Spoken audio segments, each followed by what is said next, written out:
Olá, muito bom dia! Você está no canal do Ministério Internacional Yahvé Shammah. Eu sou o pastor Jacques Amaral e nós vamos começar em instantes a nossa escola bíblica. Se você gosta dos nossos estudos bíblicos, deixe o seu like. Se você não é inscrito no canal, se inscreva, ative os sininhos para que você receba todas as nossas notificações, não apenas dos vídeos da escola bíblica, mas também dos nossos cultos, dos nossos simpósios, dos nossos encontros, das nossas redes. Você vai ficar por dentro de tudo. Hoje nós vamos falar a respeito do profeta Jeremias em continuidade. E você que está no canal, se liga que hoje tem novidade para você.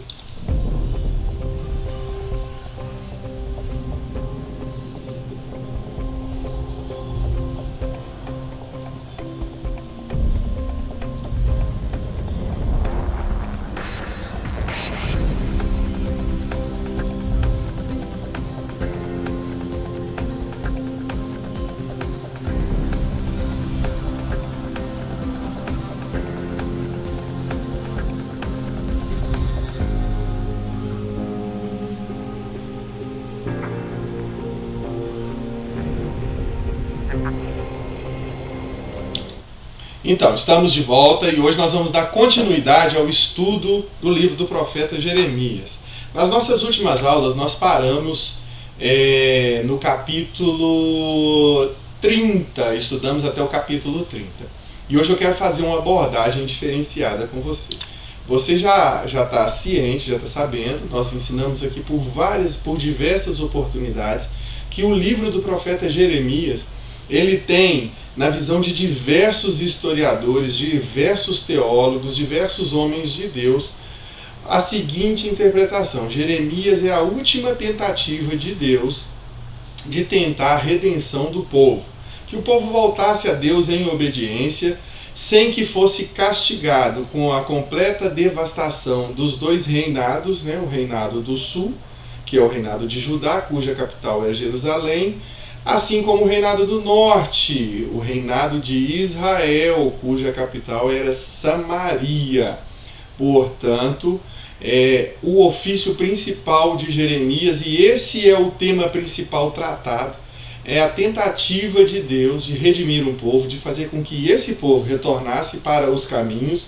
O povo, assim como nós vimos nos primeiros estudos aqui no nosso canal, era um povo idólatra, desobediente, e um povo de dura cerviz, assim tratado pelo profeta Jeremias.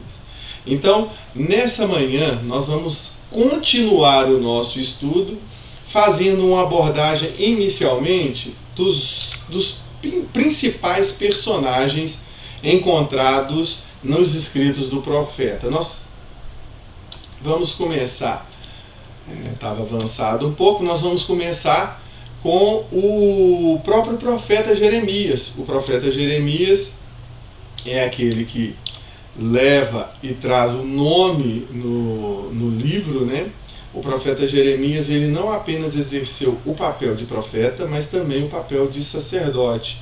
E Jeremias teve o privilégio de tanto profetizar como fazer a narrativa histórica dos eventos que estavam acontecendo ao tempo em que eles aconteciam. O registro do livro de Jeremias é um dos mais completos que você vai encontrar na Bíblia. Você vai perceber uma transição entre as profecias, não somente por ele profetizadas, mas por outros que vieram antes deles, não apenas os profetas, mas também os juízes e os reis que tiveram relacionamentos mais íntimos e mais próximos com Deus. Você vai perceber que Jeremias, ele traz um conteúdo que é riquíssimo. Você, então, estudando o livro de Jeremias, do profeta Jeremias, você vai aumentar a sua capacidade de compreender os desdobramentos das narrativas históricas de todo o povo hebreu, do povo judeu, porque Jeremias traz, tanto no seu livro, o contexto histórico, quanto o contexto também profético. Nesse sentido, nós podemos e entendemos que Jeremias é um dos principais profetas tratados aqui no livro, e depois ele começa a falar dos reis para os quais ele profetizou, reis que eram responsáveis pelos reinados naquele tempo. O em destaque é o rei Josias, que tem por característica ele tentar, se esforçar para seguir nos caminhos de Deus. Eu não vou ler citação por citação, porque entendo que, tendo o livro, tendo aqui o material, as anotações, você vai poder pausar o livro, pausar o vídeo e fazer as suas anotações e conferir quais são as principais citações a respeito de cada uma das personagens. Logo adiante nós temos o rei Jeoacás, que foi o filho perverso de Josias. Prestem atenção nessa qualidade, perversidade, porque ele postergou, ele desenvolveu ou continuou uma maldade que já era percebida nos outros reis que não tiveram a aprovação de Deus. E você também pode verificar no nosso material disponibilizado, principalmente nas nossas primeiras aulas, a atribuição, como que foi a vida espiritual de cada rei, no quadro comparativo que nós fizemos na abertura do livro do profeta Jeremias. E apenas a título de informação,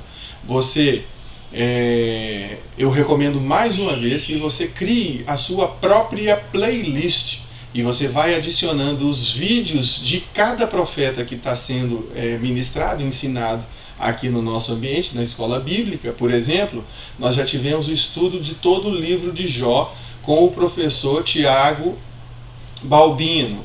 Logo depois nós tivemos o ensinamento a respeito do profeta Daniel com a professora Luciene. Um pouco mais tarde nós tivemos o professor Júnior Aquino destrinchando detalhadamente todos os acontecimentos do livro do profeta Isaías. Estamos aqui com o professor Jacques Amaral ensinando e explicando a respeito dos aspectos importantes e relevantes no livro do profeta Jeremias.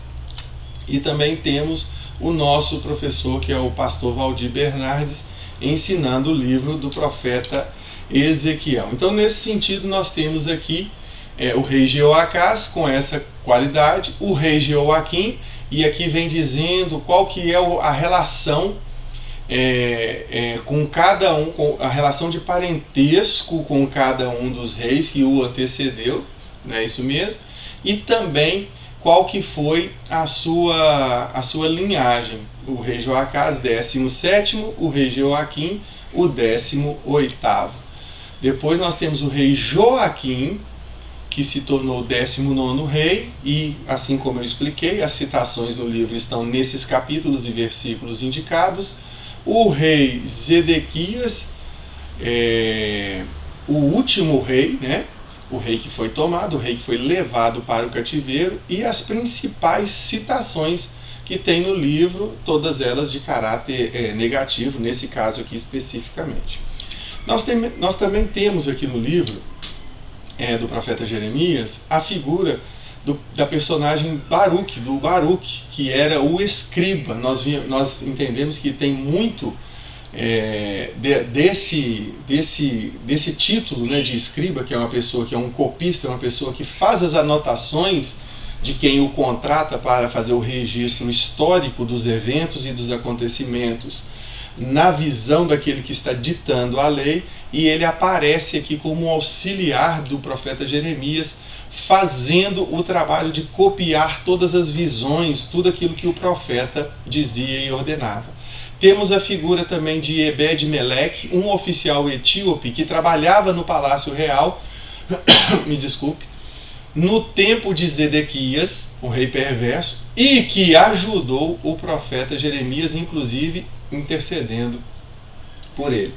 Temos também aqui a figura do rei Nabucodonosor. Todos nós conhecemos a sua história, especialmente na redação do profeta Daniel, e das principais citações vão desde o capítulo 21 até o capítulo 52. Hoje ainda, se for possível, acredito que vai ser, nós vamos falar sobre os recabitas, e temos uma história interessante para contar a respeito deles, de como a obediência desse povo era destacada no contraste com o povo de Israel e a maioria do povo de Judá, sendo que a principal citação está contida no capítulo 35, nos versos a partir do verso 1 até o verso de número 19. Seguindo mais adiante, nós voltaremos para fazer o estudo propriamente dito de cada um dos versículos que estão em destaque no dia de hoje. Então, para o estudo de hoje, nós vamos começar, ou vamos continuar a partir do capítulo 31. Nós já sabemos que o tema principal do livro do profeta Jeremias é justamente as repreensões de Deus contra aquele povo num estágio final antes da levada do povo para o cativeiro.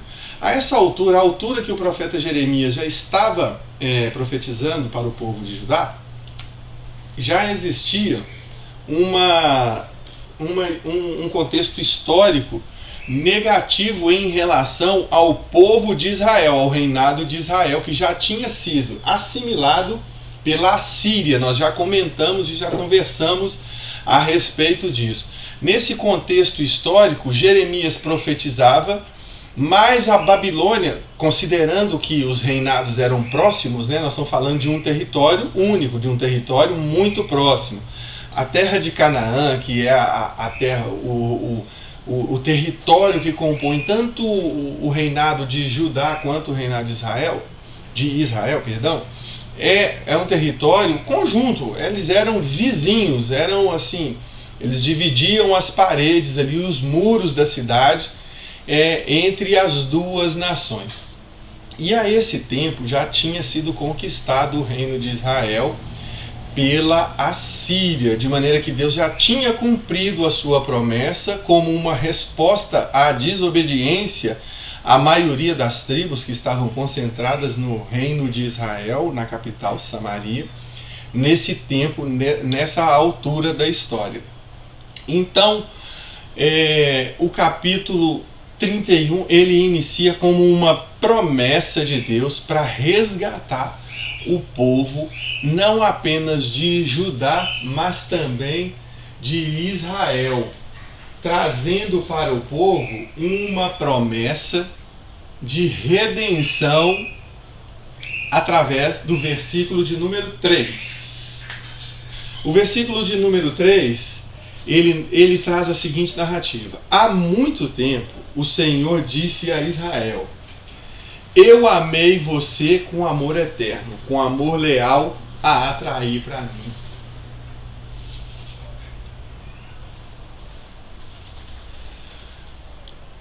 Isso aqui significa uma promessa de Deus e Deus abrindo o seu coração. Nós já falamos várias vezes a respeito disso aqui nas nossas aulas e nas nossas escolas bíblicas. E aí no versículo de número 10, o profeta Jeremias é levantado para trazer para o povo a afirmação da promessa e mostrar uma das facetas do coração de Deus, apesar de toda a desobediência. Nós estamos aqui no século XXI, já temos conhecimento de que houve o exílio, já tivemos o estudo com a professora Luciene no tempo lá do cativeiro, já sabemos que o povo foi levado cativo, que houve a destruição de Jerusalém, que houve a destruição, a queimada completa, a destruição total, quebrando realmente, destruindo os muros e os limites de cada uma das cidades. Mas aqui nessa altura da história, Deus está abrindo o coração e dizendo para o povo, através do profeta Jeremias: ouvi a palavra do Senhor, ó nações, e anunciai nas terras longínquas do mar, e dizei: aquele que espalhou a Israel o congregará e o guardará como pastor ao seu rebanho. Essa é a promessa do Senhor para Israel. Então aqui nós temos a certeza de que Deus estava renovando o seu compromisso com o povo, para que o povo retornasse para os caminhos do Senhor. É uma promessa muito bonita, mas que infelizmente o povo não a acatou, não reconheceu esse caráter de bondade de Deus. E nós vamos continuar vendo no capítulo 32,27 que Deus demonstrou através da palavra do profeta Jeremias que aquilo não era impossível para ele. Assim diz o versículo que a gente está destacando. Eis que eu sou o Senhor, o Deus de todos os viventes. Acaso haveria coisa demasiadamente maravilhosa para mim? Ou, em algumas outras traduções, será que haveria coisa impossível de fazer, difícil demais de fazer? Evidentemente que não. Então o Senhor Deus continua demonstrando para aquele povo toda uma vontade de regenerar, como nós já ensinamos em várias aulas, em vários capítulos da nossa leitura, em vários ensinamentos que nós já fizemos, aqui mesmo através do nosso canal. E continuando, nós vamos ver ainda no verso 32 e 37, que assim tem ainda uma promessa do Senhor. E é lógico que ele a cumpriu, nós vivemos essa promessa, né? Jesus Cristo, ele reinaugurou essa promessa quando ele veio, quando ele nasceu. A partir do seu nascimento, ali já começou o cumprimento da promessa de Deus. E assim diz o profeta Jeremias muitos anos antes, né? Muitos anos antes de acontecer a vinda de Jesus em carne aqui na terra. Eis que eu os congregarei de todas as terras, para onde eu os lancei na minha ira, no meu furor e na minha grande indignação. Tornarei a trazê-los a este lugar e farei que nele habitem seguramente. É a promessa do Senhor, que ela se cumpriu através da pessoa de Jesus Cristo muitos anos depois da profecia do profeta Jeremias. Muitos têm como início desse cumprimento o retorno do cativeiro, o retorno da Babilônia. Mas se você pode considerar isso como um início do cumprimento dessa promessa, mas nós temos a convicção que em Jesus Cristo ela se concretizou, ela se tornou completa conforme a vontade de Deus. E Deus reuniu não pensando em um lugar especificamente, como nós já ensinamos, inclusive já vimos muitas pregações aqui mesmo no nosso ministério e em vários outros ministérios. Não é o lugar que importa. Foi por isso que Jesus Cristo disse para aquela mulher lá no poço em Samaria, onde ele pediu para que ela tirasse água para ele, e ele disse para ela que os verdadeiros adoradores adoram em espírito e em verdade, demonstrando que Deus não está preocupado com o lugar aonde você está. Quando ele fala em se reunir, é reunir em torno dele para prestar um culto de adoração, um culto racional, um culto que agrada ao Senhor. E aí continua os versos 38 e 39 do mesmo capítulo 32, que é um capítulo repleto de promessas de Deus. Diz assim a palavra: eles serão o meu povo e eu serei o seu Deus. Dar-lhes-ei um só coração e um só caminho, para que me temam todos os dias, para seu bem e bem dos seus filhos. E ele continua ainda fazendo uma série de promessas, de maneira que Deus ele vai trazer essas promessas, inclusive para as outras gerações, considerando a nossa vontade, o nosso desejo de seguir ao Senhor. Vamos continuar, verso 40. Farei com eles aliança eterna, segundo a qual não deixarei de lhes fazer o bem, e porei o meu temor no seu coração, para que nunca se apartem de mim. E Deus é fiel. Entretanto, nós podemos destacar aqui no capítulo 33, verso 9, que Deus ele tem um coração bom, um coração de promessa, um coração generoso, um coração cheio das misericórdias, conforme nós ensinamos nos nossos cultos, ensinamos aos nossos discípulos, ensinamos aos nossos seguidores. Ele é um Deus cheio de promessas, cheio de misericórdia, cheio de graça. Nós vivemos um tempo de graça, e a graça é justamente a condição de que as nossas limitações, os nossos pecados, os nossos erros, eles não tenham consequências imediatas, e Deus vem ressaltando isso aqui para nós. Mas isso não quer dizer que não teremos consequências se permanecermos numa condição pecaminosa. Vejamos o que o texto nos ensina a partir do verso 9 do capítulo 33. Jerusalém me servirá por nome, por louvor e glória entre todas as nações da terra que ouvirem todo o bem que eu lhe faço. Espantar-se-ão e tremerão por causa de todo o bem e por causa de toda a paz que eu lhe dou.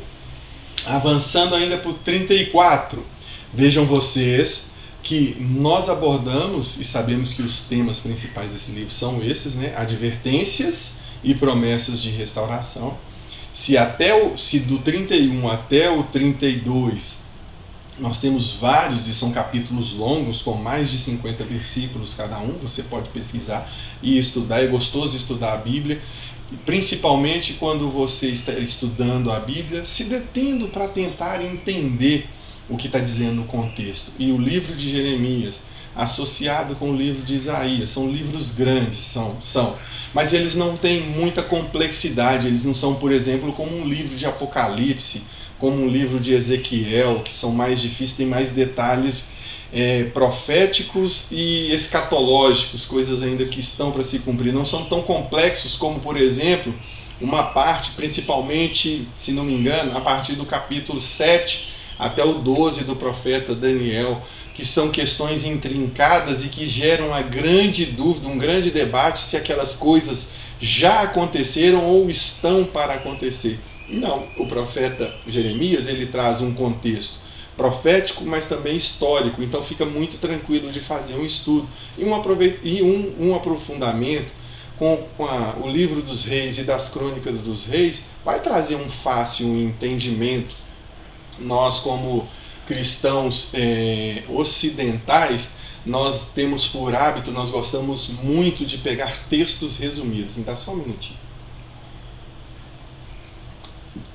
Porque nós vivemos numa disputa com tanta informação que nós temos, né? Nós temos tanto acesso a tanta informação que é mais fácil se perder quando você tem muita coisa para estudar. E é por isso que existe no Brasil uma cultura de pegar as coisas mais sintetizadas, que por um lado te leva a um conhecimento, ainda que ele seja superficial de determinado tema, mas ele te leva a um conhecimento, mas ele acaba te limitando, por exemplo, de conhecer em profundidade determinadas questões que vão exigir mais tempo.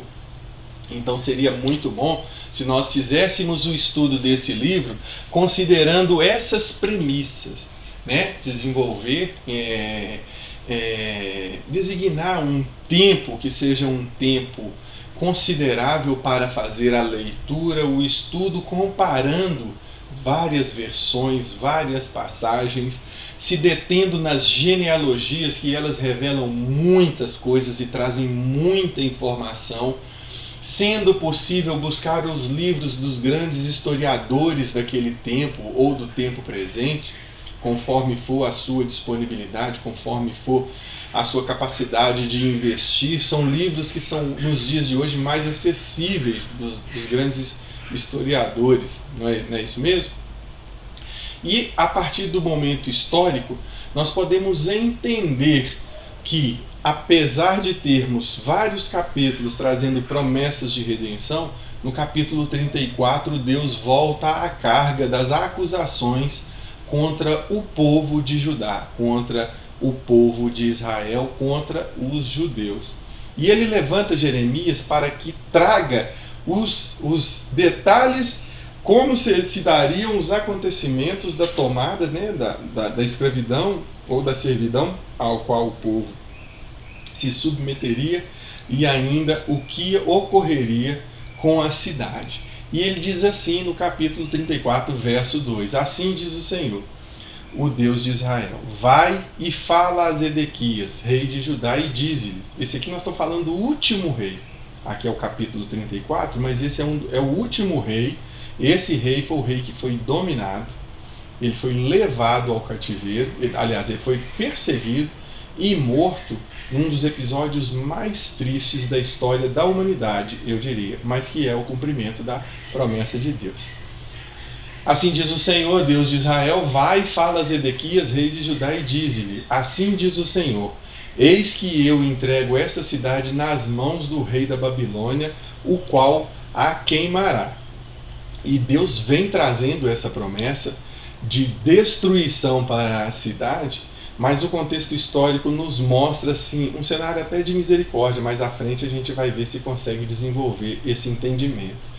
Deus vem trazendo essas advertências, mas elas não são gratuitas, porque desde a saída do Egito, desde que o povo foi liberto da escravidão no Egito, a característica que o povo tem mostrado e ali representa com muita exatidão qual que é o exato sentimento da humanidade. Nós estamos falando do berço da civilização, nós estamos falando da Mesopotâmia, estamos falando daquela região do Oriente, estamos falando ali de Egito, estamos falando de África, estamos falando de Ásia.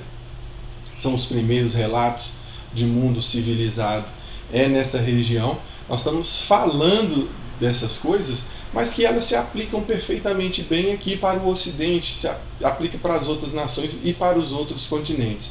É o mesmo comportamento, as pessoas se distanciando de Deus, às vezes até o aceitam como Salvador, mas em determinado momento da caminhada cristã eles acabam desistindo, porque entendem que as suas expectativas, principalmente isso, que a expectativa na perspectiva humana, ela deve ser atendida mais imediatamente, o que não é muito bom. E aí, a partir do capítulo 35, em especial no verso 13, diz assim: assim diz o Senhor dos Exércitos, o Deus de Israel: vai e dize aos homens de Judá e aos moradores de Jerusalém: acaso nunca aceitareis a minha advertência para obedecerdes às minhas palavras, diz o Senhor. Aí no verso 14: as palavras de Jonadab, filho de Recabe, que ordenou a seus filhos que não bebessem vinho, foram guardadas, pois até ao dia de hoje eles não beberam. Antes, obedecem às ordens de seu pai. A mim, porém, que, começando de madrugada, vos tenho falado, não me obedecem. E aqui é uma queixa que o Senhor faz, porque, na verdade, é uma queixa que ela é seguida, ou ela é precedida, né, de um elogio que ele está fazendo aqui aos recabitas. Nós vimos lá na introdução, nos slides da introdução, que os personagens de destaque eram os recabitas, que tinham por destaque a obediência àquilo que foi dito. E justamente esse sacerdote, essa casa, ela foi designada para que não bebessem bebida forte, para que eles estivessem disponíveis para servir no templo, para servir, para fazer a obra do Senhor. E nós estamos chegando muitos anos depois de Recabe ter recebido essa ordenança, e estamos vendo aqui todas as gerações, ele continuando fiéis, obedientes à palavra e fiéis àquilo que tinham sido ordenados, preparados para ser. E essa queixa que Deus vem e faz para o povo, uma vez que o povo de Israel não o obedecia, ao passo que os recabitas o faziam. E aí segue o Senhor ainda no verso 35, dizendo: olha, por causa dessa obediência, prestem atenção nisso aqui, que isso é mistério, isso vai te ajudar a ter um entendimento de qual é a boa, perfeita e agradável vontade de Deus, a partir da obediência daquela casa, por causa de Jonadab, por causa de Recabe, ou seja, os recabitas e a sua descendência, por causa daquela obediência. Olha a promessa que Deus teve: nunca faltará homem dessa casa diante da presença de Deus, ou seja, Deus ia mantê-los diante da sua presença, Deus valorizando a obediência. E eu posso entender aqui que, como uma aplicação prática, vale a pena ser um cristão honesto, um cristão dedicado à obra. Vale a pena ser um cristão que se preocupa verdadeiramente com as coisas da casa de Deus, de servir no templo. O nosso templo hoje é diferente. O nosso templo hoje são as pessoas da nossa congregação, da nossa comunidade, os nossos vizinhos, as pessoas que a gente pode alcançar. Hoje o nosso templo é esse. Existe o templo local, por exemplo, o Ministério Internacional vai chamar, lá na Avenida Durval Alves de Faria, 1989. Temos os cultos às terças-feiras, 19h30. Esse domingo nós teremos o último culto, né, às 9h30, daqui a pouquinho.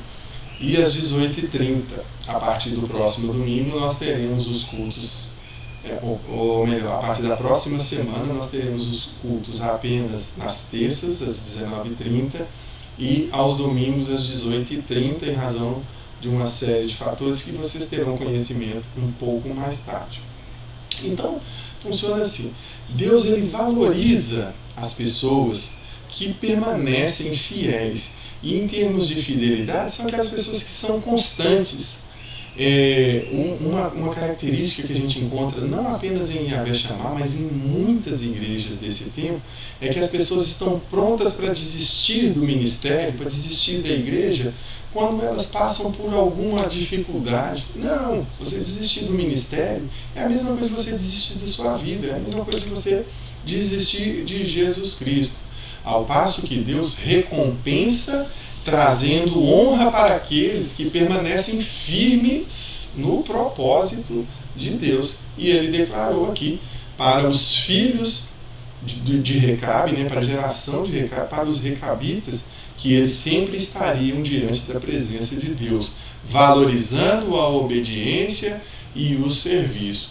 Na abertura do capítulo 36, nós temos uma narrativa em que o profeta Jeremias escreve, aqui nesse contexto, ele já se encontrava preso, né? Ele ficou um período preso dentro de um poço, depois num calabouço, depois em um determinado compartimento do palácio, até que ao final, quando o rei Nabucodonosor conquistou o reino de Judá, cerca de 2 meses depois que ele sitiou as cidades, né, a nação, ele conseguiu tomar a cidade, conseguiu conquistar, mandou destruir tudo, e quando ele manda resgatar Jeremias, cumprindo a fidelidade de Deus, quando ele manda resgatar Jeremias, Jeremias se encontrava alojado em um compartimento do palácio.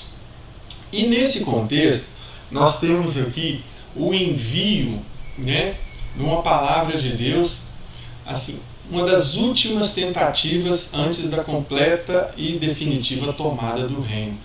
O Senhor Deus ordena que Jeremias escreva um rolo, um livro, todas as palavras que ele disse contra Israel, contra Judá e contra todas as nações. E mais do que isso, ele pediu para que o profeta Jeremias fizesse a leitura dessa palavra, só que tinha um problema. Nesse contexto, ele já se encontrava preso. O que ele fez? Ele chama o seu ajudante para que fizesse essa leitura para ele.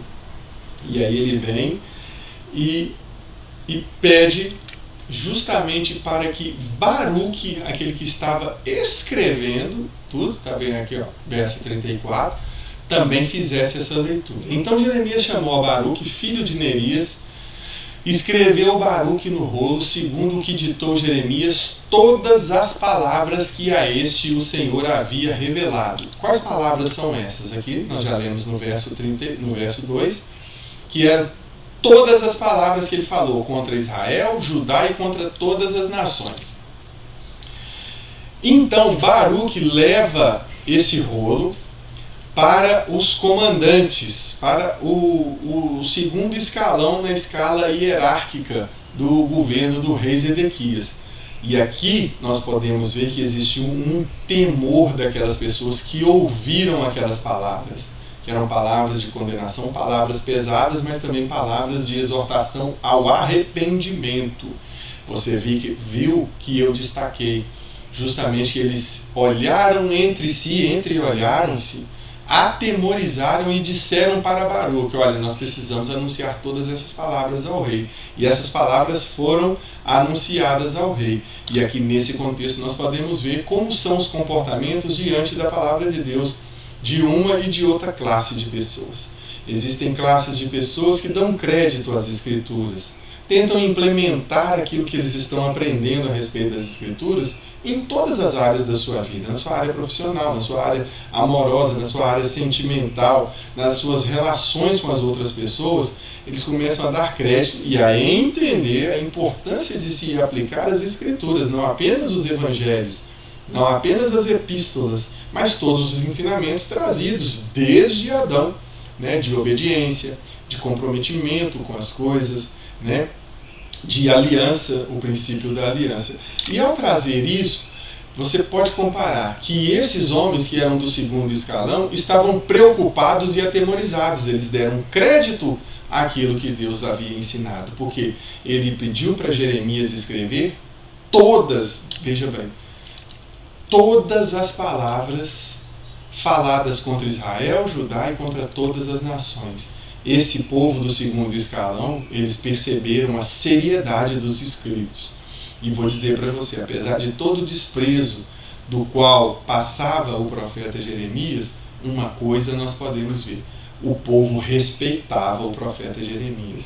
Eles zombavam dele, diziam que era doido, que não ia se cumprir nada do que ele estava falando, às vezes o afrontavam, mas eles sabiam que Jeremias era a voz de Deus naquele tempo. E quando esse livro é levado, olha a postura do rei Zedequias diante das mesmas advertências. O seu segundo escalão, as pessoas preocupadas com os escritos e com a palavra de Deus. Qual que é a postura do rei? Tendo Jeude lido 3 ou 4 folhas do livro, cortou o rei com um canivete de escrivão e o lançou no fogo que havia no braseiro. E assim todo o rolo se consumiu no fogo que estava no braseiro. Olha, eu não preciso nem dizer para você. Vamos dizer que você chegou aqui agora, está vendo esse vídeo, está vendo os ensinamentos, e você ouviu aqui as palavras que eu acabei de dizer e escutou o que eu acabei de ler aqui na Bíblia, que o rei Zedequias cortou, assim que tinha lido 3 ou 4 páginas, ele começou a cortar o livro, cortar o rolo e jogar no fogo. Esse era o crédito que o rei dava para a palavra de Deus, para a voz de Deus. Esse era o crédito. Isso era a consideração que ele tinha para com o Deus. E vejam bem vocês, que Deus que o constituiu como rei, ou permitiu que ele fosse constituído como rei, através da linhagem dele, que está certo que era a linhagem de Saul, lá atrás da unção, era uma linhagem não tão pura assim, não era da mesma linhagem de Davi, é bem certo isso, mas veja você o crédito que esse homem deu para a palavra de Deus. E como aplicação prática aqui nessa manhã, eu vejo que muitas pessoas recebem a palavra de Deus e tratam com esse desdém. E dizia eu, se você estiver chegando aqui agora, não tiver entendimento do que aconteceu com esse rei, não tiver conhecimento de como foi o final desse rei, você mesmo, numa atitude de indignação, fala: gente, que desrespeito com a palavra de Deus, que desrespeito com os mandamentos de Deus, porque as profecias eram nada mais do que literalmente a voz de Deus através do ministério de cada um dos profetas existentes naquele tempo. E vejam vocês, o desrespeito, ele cortou com o canivete e jogou no fogo. O que jogou no fogo? A palavra de Deus. Qual que vocês acham que será o final dessa pessoa? Né?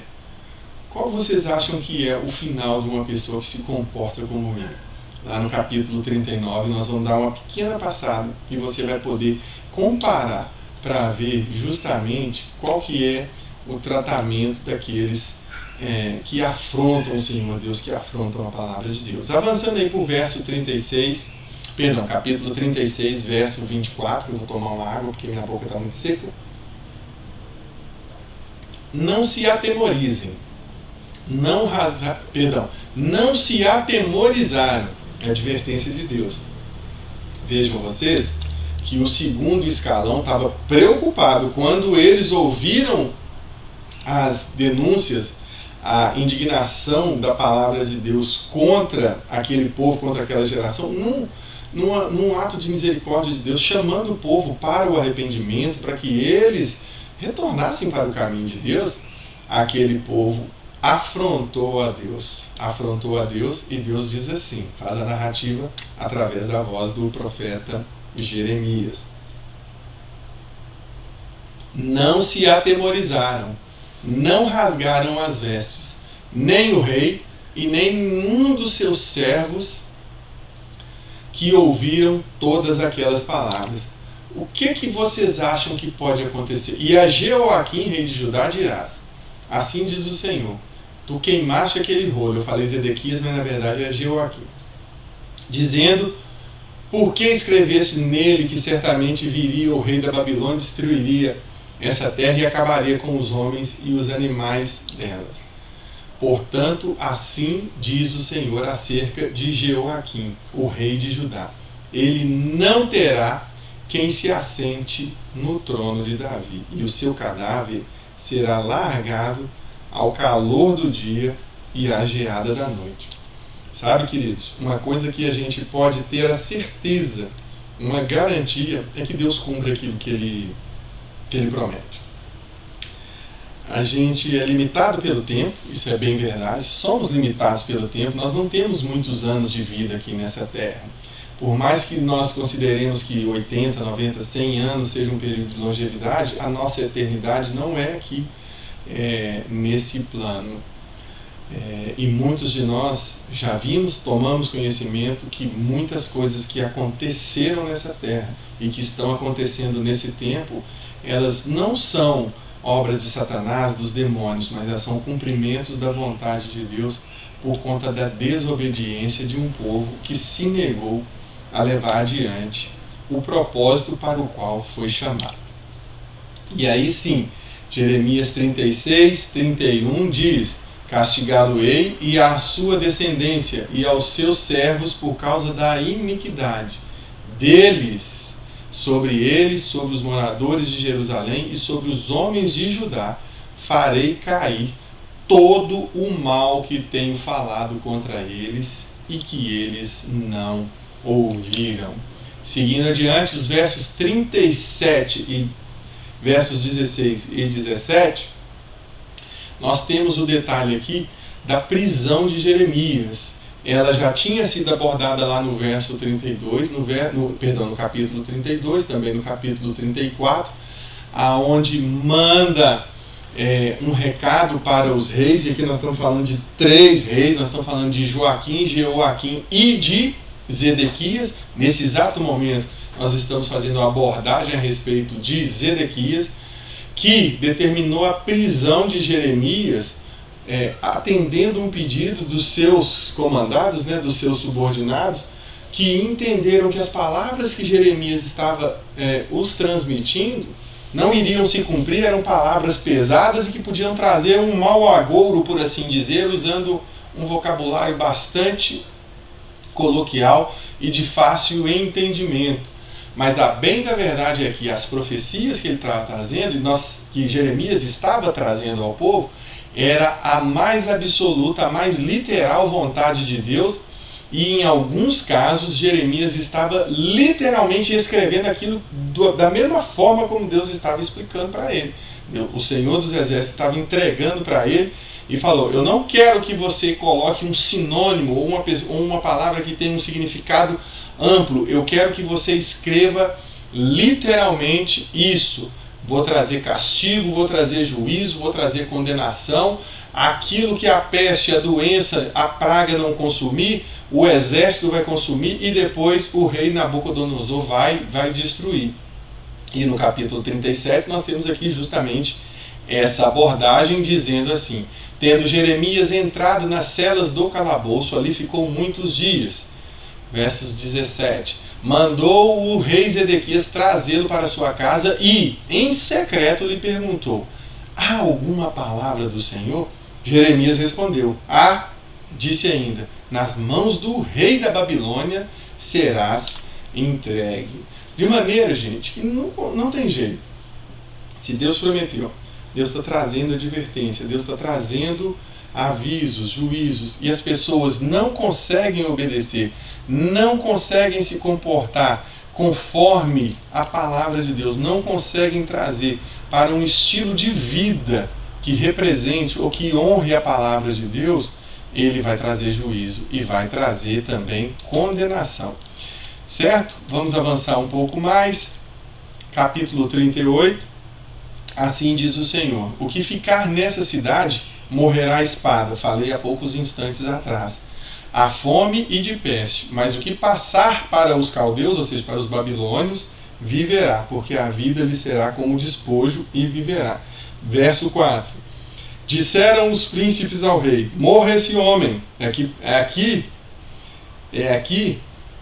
que Jeremias é confrontado, porque o rei esperava palavras de conforto, palavras agradáveis, palavras que consolassem diante já de uma cidade que estava sitiada ou que já existiam as ameaças de sítio, ou seja, de ser tomada a cidade. E quando ele leva diante dos seus conselheiros, olha a notícia, que são os príncipes aqui que estão dizendo, são os conselheiros, né? Aquelas pessoas mais próximas do rei, que vão o aconselhar, que vão ajudar a tomar as decisões mais importantes e mais relevantes, especialmente naqueles temas em que o rei ou o governante não tenha tanto conhecimento. Aí ele vai ouvir os seus conselheiros, os seus anciãos, que são esses príncipes ou principais pessoas dentro da escala do reinado, da escala da monarquia. E eles falavam para o rei Zedequias: olha, esse cara tem que morrer, esse profeta tem que morrer, porque ele vive dizendo essas palavras, e com essas palavras, os nossos homens que estão lá na linha de frente para a guerra, eles vão desanimar, eles vão afrouxar as mãos, eles vão esmurecer, e assim a cidade vai ser entregue, porque esse homem não procura o bem-estar do povo, e sim o mal. E olha, vejam vocês, esse povo é um povo que não tinha conhecimento da palavra de Deus. Porque se eles tivessem conhecimento do contexto histórico, eles iam saber que Eliseu, junto com o seu moço, Geazi, eles estavam cercados por um grande exército, 2 homens cercados por um grande exército, com a confiança no Senhor dos exércitos. E de maneira que Eliseu abre os olhos de Geazi e ele vê o grande exército de fogo, carros, cavaleiros, uma grande multidão de anjos preparados e à disposição do profeta para cuidar de 2 homens. E aquele exército foi destruído pelo grande exército celestial que Deus havia mandado. E Deus faz maravilhas dessa maneira, dessa forma, desse jeito, com aqueles que os temem. Esses aqui estavam confiando, prestem atenção, eles estavam confiando na força, no braço, no poder da espada de um exército, ao ponto de que os seus príncipes, os seus principais, os seus conselheiros viessem lhe dizer: olha, nós temos que fazer calar a voz de Jeremias, porque ele está desanimando aqueles que estão na frente da batalha, quando nós sabemos que a verdade não é essa. E nós vamos continuar o nosso estudo fazendo ainda a leitura dos capítulos que estão seguintes aqui no capítulo 38 de Jeremias, 5 a 9, diz assim: disse o rei Zedequias, eis que ele está nas vossas mãos. Isso aqui, diante daquele conselho dos príncipes, os príncipes chegaram, vocês viram nos versículos anteriores, que eles queriam matar Jeremias, não é isso mesmo? E aí o rei Zedequias vem e fala: olha, ele está na mão de vocês, pois o rei nada pode contra vós outros. O rei estava ali se rendendo às vontades dos seus conselheiros. Eles tomaram então Jeremias e lançaram em uma cisterna, a cisterna de Malquias, filho do rei, que estava no átrio da guarda. Desceram a Jeremias com cordas. Na cisterna não havia água senão lama, e Jeremias se atolou na lama. Preste atenção aqui que eu destaquei para que você veja a importância dos homens e mulheres que são levantadas de Deus na obra. Ouviu Ebed-Meleque, o etíope, eunuco que estava na casa do rei, que tinham metido a Jeremias na cisterna. Ora, estando o rei assentado à porta de Benjamim, saiu Ebed-Meleque da casa do rei e lhe falou: ó rei, senhor meu, agiram mal estes homens em tudo quanto fizeram a Jeremias, o profeta, que lançaram na cisterna, no lugar onde se achava ele, ou melhor, no lugar onde ele se acha, ou onde ele se encontra, ele morrerá de fome, pois não há mais pão aqui na cidade. E é bom que a gente tenha aqui como exemplo e uma outra aplicação prática de como é importante termos pessoas que se levantem em intercessão por nós. Sim, esse rapaz, Ebed-Meleque, ele levantou diante de um cenário completamente desfavorável. Você, por exemplo, quem você ouviria? Os seus conselheiros ou uma pessoa completamente serviçal dentro da sua casa? Um mordomo dentro da sua casa? Lógico que os seus conselheiros devem possuir conhecimento técnico, devem estar mais próximo, devem estar buscando o seu bem, devem estar buscando pelo menos acalentar. Mas esse homem, ele se dispôs de uma coragem, de uma intrepidez e intercedeu em favor de Jeremias perante o rei, que já tinha se mostrado ser um rei que não era muito temente a Deus. E seguindo, Jeremias foi liberto por conta da intercessão de Ebed-Meleque. Ele foi tirado daquela cisterna e foi levado para um outro lugar, para um calabouço. E ao final, lá no capítulo 38, verso 28, ele foi transferido, ele ficou no átrio da guarda até o dia que Jerusalém foi tomada. E aí nós iniciamos a abertura do capítulo 39. O capítulo 39 é um capítulo que eu te recomendo a fazer uma leitura extensa, a fazer uma leitura. São poucos versículos, são cerca de 20 e poucos versículos, tranquilo. Mas o essencial, eu estou trazendo uma explicação bem superficial, bem panorâmica de todo o profeta, porque nós já estamos há 3 meses lecionando a respeito desse profeta, ou mais inclusive, sem conseguir fazer um estudo aprofundado da matéria. Então eu precisaria cerca de 1 ano ou 1 ano e meio para fazer um estudo detalhado, comparando versículo com versículo, versões, historiadores, e mostrar todo o contexto. Com esse resumo que está sendo apresentado aqui na escola bíblica, já vai te dar um panorama e já vai aguçar ou já vai estimular em você o desejo de se aprofundar, de buscar maior conhecimento a respeito do profeta Jeremias e dos outros profetas que o circuncidam, que estão ali no mesmo tempo, nos profetas que são contemporâneos.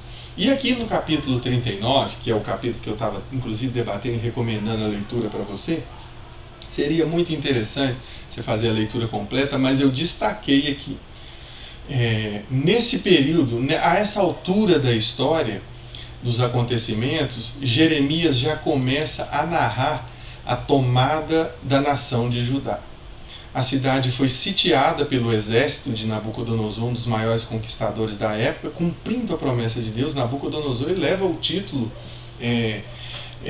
de a mão de Deus para fazer cumprir as promessas de Deus através da vida dos profetas.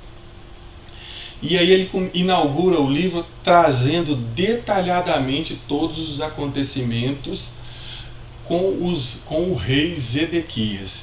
Eu trouxe para você aqui o destaque dos versos 11 até o 14 e gostaria de ler para que você veja o finalzinho lá do rei Zedequias, mas em especial que você preste atenção no cuidado de Deus com Jeremias. Vamos lá?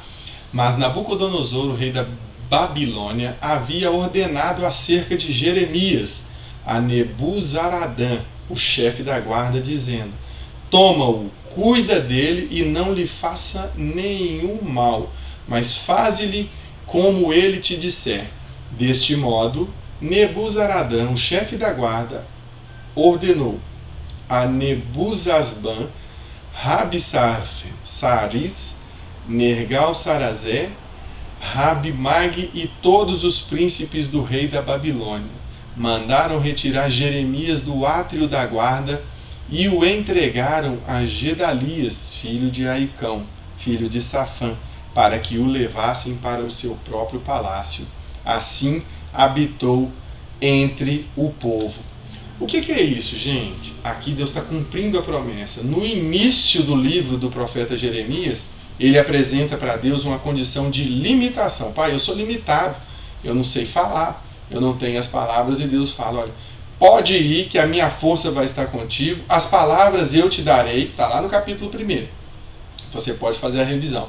Eu vou te dar as palavras e nenhum mal vai te acontecer, ninguém vai tirar a sua vida. Ele passou aperto, passou por tribulações, passou por dificuldades? Sem dúvida. Qualquer pessoa que esteja presa injustamente, porque está fazendo a obra de Deus, porque está profetizando aquilo que o Senhor mandou, ela está sendo injustamente, ela está passando por um mal. Mas a vida de Jeremias, ela não foi tomada. Isso é uma grande promessa, um grande cumprimento da vontade de Deus. E aí, ao encerramento do capítulo 39, vem dizendo o quão bem cuidado foi.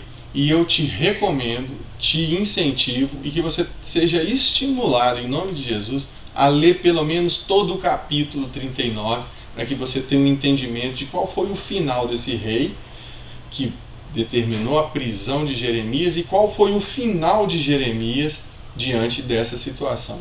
Jeremias foi honrado por um rei que era desconhecido, porque Deus estava cumprindo a sua promessa de libertação e também de salvação, ao passo que o rei saiu em retirada da cidade, de Jerusalém, tentou fugir, mas ele foi alcançado pelo rei e foi morto em uma condição muito degradante para que se cumprisse a palavra de Deus. Amém? Daqui a pouquinho nós teremos o culto. Muito obrigado pela sua presença, pela sua audiência, e fique com Deus. Que o Senhor Jesus te abençoe grandemente, em nome do Pai, do Filho e do Espírito Santo de Deus. E no próximo domingo nós daremos continuidade ao estudo de um livro da Bíblia. Que Deus te abençoe, bom culto, em nome de Jesus.